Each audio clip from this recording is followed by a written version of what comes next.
Hello, welcome back. If you've been here before, welcome.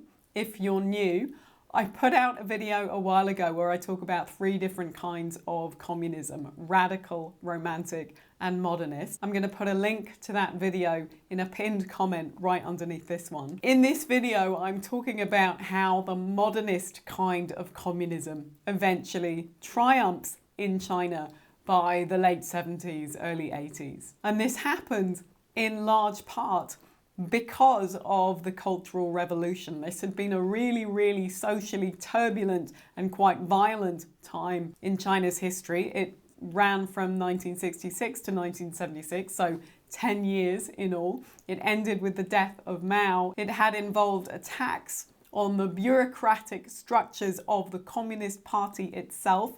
Many Communist Party members had been purged or sent out to the countryside or attacked in various ways. And after Mao died, these purged Communist Party members were able to really stage a comeback. This different kind of communism, the radical kind of communism, which was very much based on mass participation from the grassroots, from the bottom up, that had very much been favoured by Mao. And after he died in 1976, Hua Guofeng, his designated successor, or at least the person who claimed that he had been personally anointed by Mao as his successor, although nobody seems to have very much proof of this, he had pledged to follow in Mao's revolutionary legacy. Here's a very famous statement that he made at the time. He said, "We will resolutely uphold whatever policy decisions Chairman Mao made and unswervingly follow whatever instructions Chairman Mao gave." Hua Guofeng had a rival for power within the party, and that was Deng Xiaoping.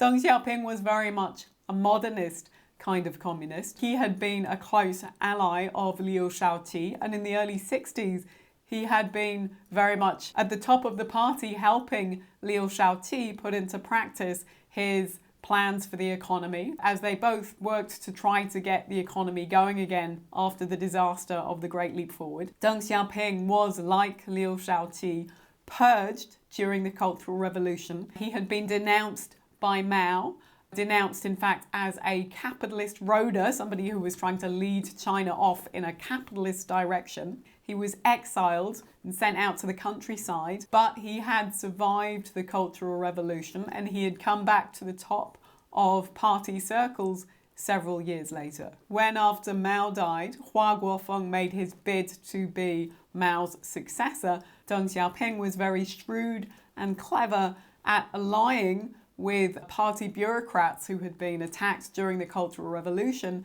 and shunting Hua Guofeng aside. Deng's message was very much based on the principles of modernist communism. In other words, we're going to reinstate the strong bureaucratic structures of the party.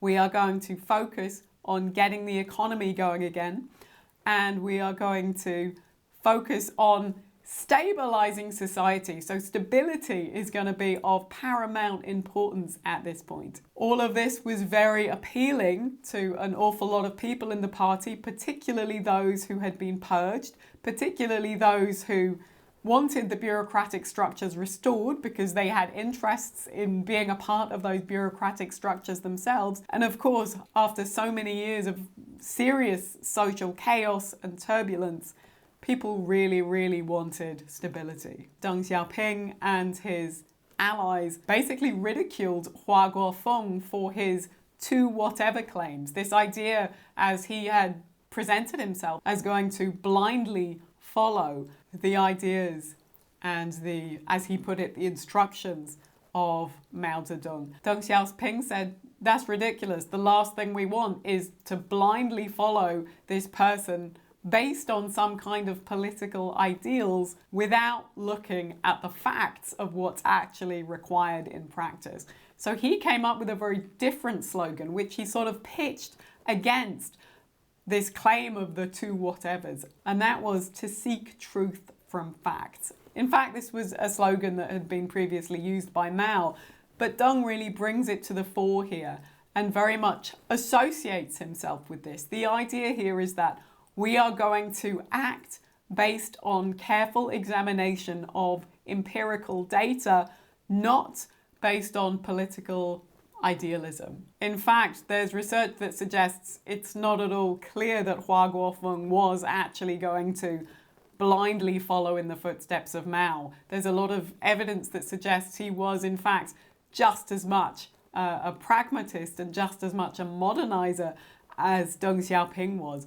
But it seems that he wasn't as good at playing elite party politics, and so he was ousted from his position, and Deng Xiaoping had really consolidated his position as paramount leader by 1978. After that, as we head into the 1980s, we start to see really profound changes in China's economy start to take place, which eventually led to the incredible levels of growth, what's sometimes called the China boom, which really in many ways began with the triumph of the modernist communists at this time. I'll talk some more about that in the next video.